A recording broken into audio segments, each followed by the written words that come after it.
ಎಲ್ಲ ಕಡೆಗಳಲ್ಲೂ ಅನ್ಯಾಯ ಆದಾಗ ಕೊನೆಯದಾಗಿ ನಾವು ನಂಬಿಕೆ ಇಡೋದು ಕೋರ್ಟ್ಗಳ ಮೇಲೆ ಅಥವಾ ನಮ್ಮ ನ್ಯಾಯಾಂಗ ವ್ಯವಸ್ಥೆಯ ಮೇಲೆ. ಅಲ್ಲಿಗೆ ಹೋದಂತ ಸಂದರ್ಭದಲ್ಲಿ ನ್ಯಾಯ ಸಿಗುತ್ತೆ ಎನ್ನುವಂತ ಭರವಸೆಯನ್ನ ಇಟ್ಕೊಂಡಿರ್ತೀವಿ. ಅಂಥದ್ರಲ್ಲಿ ನಮ್ಮ ನ್ಯಾಯಾಧೀಶರೇ ಅಥವಾ ನ್ಯಾಯಾಂಗ ವ್ಯವಸ್ಥೆಯೇ ಕರಪ್ಟ್ ಆಗಿಬಿಟ್ರೆ ಅಥವಾ ಅವರೇ ಭ್ರಷ್ಟರಾಗ್ಬಿಟ್ರೆ ಯಾರ ಮೇಲೆ ನಂಬಿಕೆ ಇಡೋದಕ್ಕೆ ಸಾಧ್ಯ ಆಗುತ್ತೆ ಹೇಳಿ? ಒಂದು ರೀತಿಯಲ್ಲಿ ಬೇಲಿಯೇ ಎದ್ದು ಹೊಲ ಮೇಯ್ದಂತ ಕತೆ ಆಗಿಬಿಡುತ್ತೆ. ಈ ಮಾತನ್ನೇ ಹೇಳೋದಕ್ಕೆ ಕಾರಣ, ದೆಹಲಿ ಹೈಕೋರ್ಟ್ನ ನ್ಯಾಯಾಧೀಶರಾಗಿರುವಂತ ಯಶವಂತ್ ವರ್ಮಾ, ಅತ್ಯಂತ ಹಿರಿಯ ನ್ಯಾಯಾಧೀಶರು. ಅವರು ಇಲ್ಲಿಯವರೆಗೆ ಒಳ್ಳೆ ಹೆಸರಿತ್ತು, ಪ್ರಾಮಾಣಿಕರು ಅಂತ ಕರೆಸ್ಕೊಂಡಿದ್ರು. ಅವರ ಮನೆಯಲ್ಲಿ ಹಣದ ರಾಶಿಯೇ ಪತ್ತೆಯಾಗಿಬಿಟ್ಟಿದೆ. ಇಡೀ ದೇಶಾದ್ಯಂತ ಸಂಚಲನವನ್ನು ಸೃಷ್ಟಿ ಮಾಡಿಬಿಟ್ಟಿದೆ. ನ್ಯಾಯಾಂಗ ವ್ಯವಸ್ಥೆಯಲ್ಲಿ ತಲ್ಲಣ ಉಂಟಾಗುವಂತೆ ಆಗಿದೆ. ಹೇಗೆ ಪತ್ತೆ ಆಯಿತು ಅಂತ ಗಮನಿಸ್ತಾ ಹೋಗೋದಾದ್ರೆ, ದೆಹಲಿಯಲ್ಲಿ ಇರುವಂತಹ ಅವರ ಬಂಗ್ಲೆಗೆ ಇದ್ದಕ್ಕಿದ್ದ ಹಾಗೆ ಬೆಂಕಿ ಬೀಳುತ್ತೆ. ಆ ಸಂದರ್ಭದಲ್ಲಿ ನ್ಯಾಯಾಧೀಶರು ಮನೆಯಲ್ಲಿ ಇರೋದಿಲ್ಲ. ಹೋಳಿ ಹಬ್ಬ ಆಚರಿಸಕ್ಕಂತ ಹೋಗಿದ್ರಂತೆ ಮೊನ್ನೆ 14ನೇ ತಾರೀಕು, ಒಂದಷ್ಟು ದಿನಗಳ ಹಿಂದೆ. ಆಗ ಅಗ್ನಿಶಾಮಕ ದಳದ ಸಿಬ್ಬಂದಿಯನ್ನ ನಮ್ಮ ಕುಟುಂಬಸ್ಥರು ಕರೆಸ್ತಾರೆ. ಅವರೆಲ್ಲ ಕಡೆಗಳಲ್ಲೂ ಕೂಡ ಬೆಂಕಿ ಆರಿಸ್ಕೊಂಡು ಬರ್ತಾರೆ. ಒಂದು ರೂಮ್ಗೆ ಹೋಗಿ ನೋಡ್ತಾರೆ. ಅವರ ಕಣ್ಣನ್ನು ಅವರಿಗೆ ನಂಬೋದಿಕ್ಕೆ ಸಾಧ್ಯ ಆಗೋದಿಲ್ಲ. ಆ ಕೋಣೆಯ ಒಳಗಡೆ ಎಲ್ಲಿ ನೋಡಿದ್ರು ಕೂಡ ಹಣದ ರಾಶಿ ರಾಶಿ ಪತ್ತೆ ಆಗ್ಬಿಡುತ್ತೆ. ಅವರು ಪೊಲೀಸರು ಗಮನಕ್ಕೆ ತರ್ತಾರೆ. ಪೊಲೀಸರು ಗೃಹ ಸಚಿವಾಲಯ ಗಮನಕ್ಕೆ ತರ್ತಾರೆ.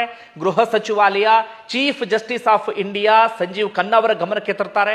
ಅದಾದ ಬಳಿಕ ಒಂದಷ್ಟು ಪ್ರೋಸೆಸ್ ಎಲ್ಲವೂ ಕೂಡ ಆಗ್ತಾ ಇದೆ. ಸದ್ಯ ಆ ನ್ಯಾಯಾಧೀಶರನ್ನ ದೆಹಲಿ ಹೈಕೋರ್ಟ್ ನಿಂದ ಅಲಹಾಬಾದ್ ಹೈಕೋರ್ಟ್ಗೆ ವರ್ಗಾವಣೆ ಮಾಡಲಾಗಿದೆ. ಅಲ್ಲೂ ಕೂಡ ಆಕ್ಷೇಪವನ್ನು ವ್ಯಕ್ತಪಡಿಸ್ತಾ ಇದ್ದಾರೆ. ನಮ್ಮ ಹೈಕೋರ್ಟ್ ಡಸ್ಟ್ಬಿನ್ ಅಲ್ಲ, ಇಂತಹ ಭ್ರಷ್ಟರನ್ನ ಇಲ್ಲಿಗೆ ಯಾಕೆ ವರ್ಗಾವಣೆ ಮಾಡಿದ್ರಿ ಅಂತ ಅವರು ಪ್ರಶ್ನೆಯನ್ನ ಮಾಡ್ತಿದ್ದಾರೆ. ಇಂತಹ ಪ್ರಕ್ರಿಯೆಗಳು ಕೂಡ ಆಗ್ತಾ ಇದೆ. ಇವತ್ತು ಹೆಚ್ಚು ಕಡಿಮೆ ಒಂದು ಆಂತರಿಕ ಸಮಿತಿಯನ್ನು ರಚನೆ ಮಾಡುವ ಹಾಗೆ ಕಾಣಿಸ್ತಾ ಇದೆ.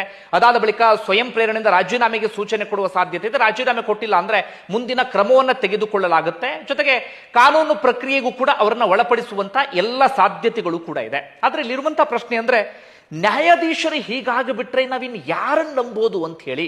ಈಗ ಇವರು ಕೊಟ್ಟಿರುವಂತಹ ಪ್ರತಿ ತೀರ್ಪಿನ ಬಗ್ಗೆ ಸಾಕಷ್ಟು ಪ್ರಶ್ನೆ ಉದ್ಭವ ಆಗ್ತಾ ಇದೆ. ಜನ ಕೂಡ ಕೇಳ್ತಿದ್ದಾರೆ, ಆ ತೀರ್ಪನ್ನ ಪರಾಮರ್ಶೆಗೆ ಒಳಪಡಿಸಬೇಕು. ಯಾಕಂದ್ರೆ ನಮಗೆ ಅನುಮಾನ ಮೂಡ್ತಾ ಇದೆ. ಇಷ್ಟೊಂದು ಹಣ ಪತ್ತೆಯಾಗಿದೆ ಅಂದ್ರೆ ಯಾರಿಂದ ತೆಗೆದುಕೊಂಡಿದ್ದಾರೆ, ಯಾವ ಕಾರಣಕ್ಕಾಗಿ ತೆಗೆದುಕೊಂಡಿದ್ದಾರೆ, ಈ ಎಲ್ಲ ಪ್ರಶ್ನೆಯೂ ಕೂಡ ನಮ್ಮಲ್ಲಿ ಇದೆ ಅಂತ ಹೇಳಿ.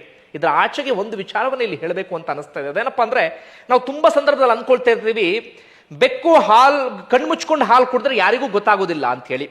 ಮನುಷ್ಯನು ಕೂಡ ಹಾಗೆ ಭಾವಿಸ್ತಾನೆ. ಈ ಪಾಪದ ದುಡ್ಡು ಮಾಡುವಾಗ, ಇನ್ನೊಬ್ಬರ ತಲೆಯನ್ನ ಒಡೆದು ದುಡ್ಡು ಮಾಡುವಾಗ, ಇನ್ನೊಬ್ಬರ ಬೆವರಿನ ದುಡ್ಡನ್ನ ಕಿತ್ಕೊಂಡು ತಿನ್ನುವಾಗ ನಮ್ಮನ್ನು ಯಾರು ಗಮನಿಸ್ತಾ ಇಲ್ಲ ಅಂತ. ಇಲ್ಯಾರು ಗಮನಿಸದೇ ಇರಬಹುದು, ಆದ್ರೆ ಮೇಲೊಬ್ಬ ಗಮನಿಸ್ತಾ ಇರ್ತಾನೆ. ಆ ಪಾಪದ ಕೊಡ ತುಂಬ್ತಾ ಇದ್ದ ಹಾಗೆ ಏನು ಶಿಕ್ಷೆ ಕೊಡಬೇಕು ಆತ ಆ ಶಿಕ್ಷೆಯನ್ನು ಕೊಡ್ತಾನೆ.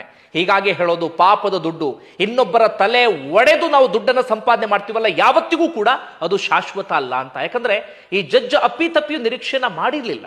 ನಮ್ಮನೆಗೆ ಬೆಂಕಿ ಬೀಳಬಹುದು, ಬೆಂಕಿ ಬೀಳುವ ಮೂಲಕ ನನ್ನ ಪಾಪದ ಹಣದ ವಿಚಾರ ಇಡೀ ಜಗತ್ತಿಗೆ ಗೊತ್ತಾಗಬಹುದು ಅಂತ.